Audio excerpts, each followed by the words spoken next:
Hello and welcome to the Coding Bytes. I am Abhishek Parmar, and in this video we are going to solve a question of TCS and QT. So the question is, given an array ARR of size n, ideally it should contain 1 to n numbers in no particular order, but one number is overridden by any other value. So you have to return the number which is overridden.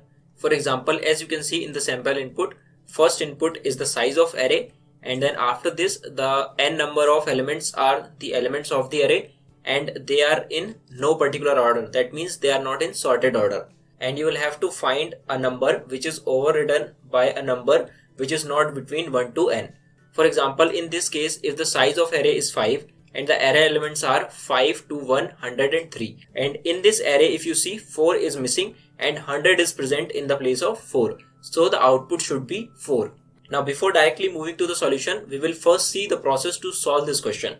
So for example, you are given an input array ARR having elements 5 to 104. There are 5 elements in this array and the indexes are 0, 1, 2, 3 and 4. So this is, we can say, an unsorted array. Now first of all, we will have to sort this array to find the missing number. So if we sort this particular array, so our elements will be 1, 2, 3, 5 and 100.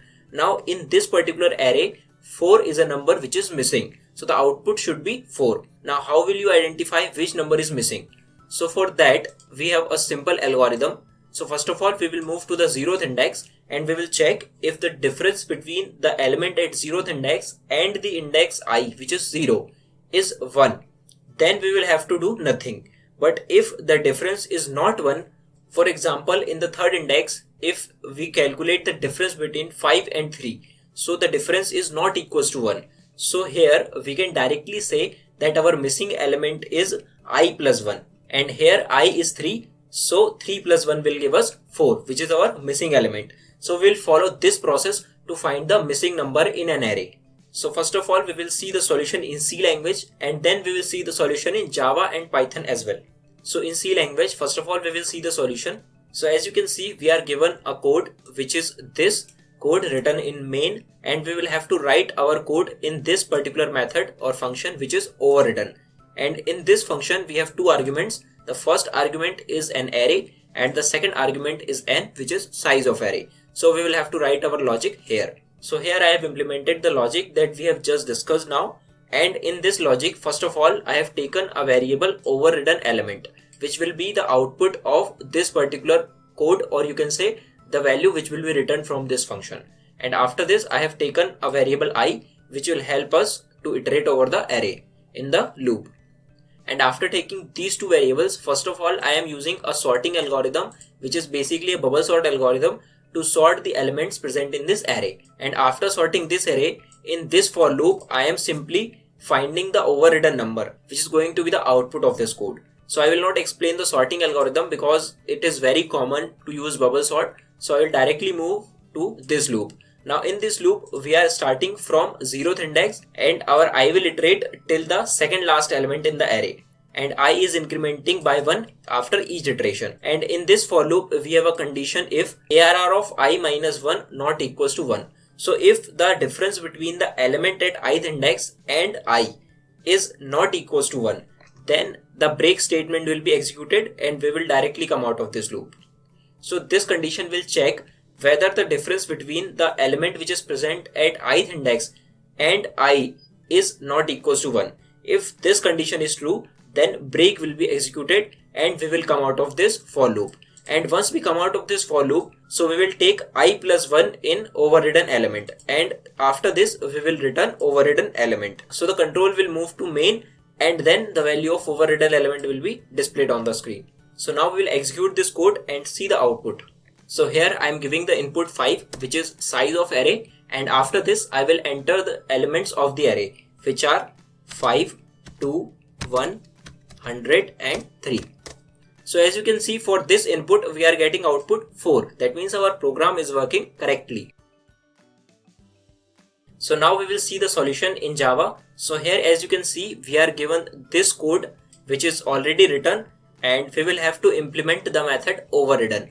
And as you can see in this function we have two arguments. The first one is an array and the second one is size of array, and we have to implement our logic here.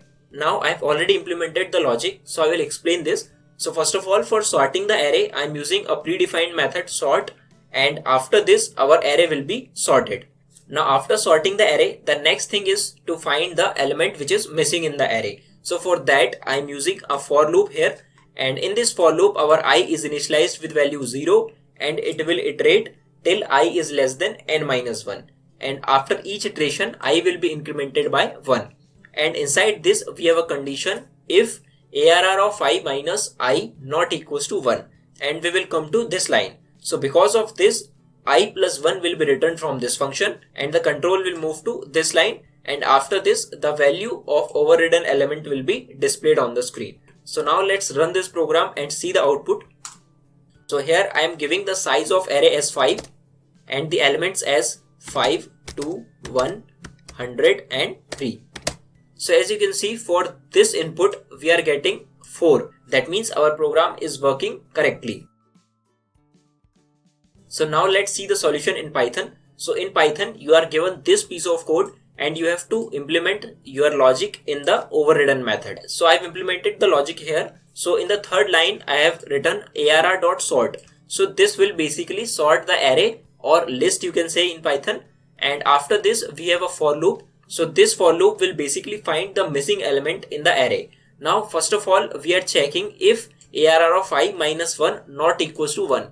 That means if the difference between the element at ith index minus I is not equals to 1, then break will be executed and return I plus 1 will be executed. So I plus 1 will give us the number which is missing, and this value will be returned from this overridden method, and the control will move to this line which is 14th number line, and after this the value will be displayed on the screen. So now let's run this code, and here I am giving the input 5 which is the size of array, and after this I am giving the array elements which are 5, 2, 1, 100 and 3. So as you can see, for this input we are getting 4, which means this program is working correctly. Now if I again run this code, and this time I am giving 3 as the size of array, and I am giving the input as 3, 1 and let's say 50. So as you can see I am getting 2, which means our 2 is overridden by 50. So our output is 2. So I hope the explanation was clear, but still if you have any doubt, please let me know in the comment section below, and don't forget to subscribe the channel. Thanks for watching.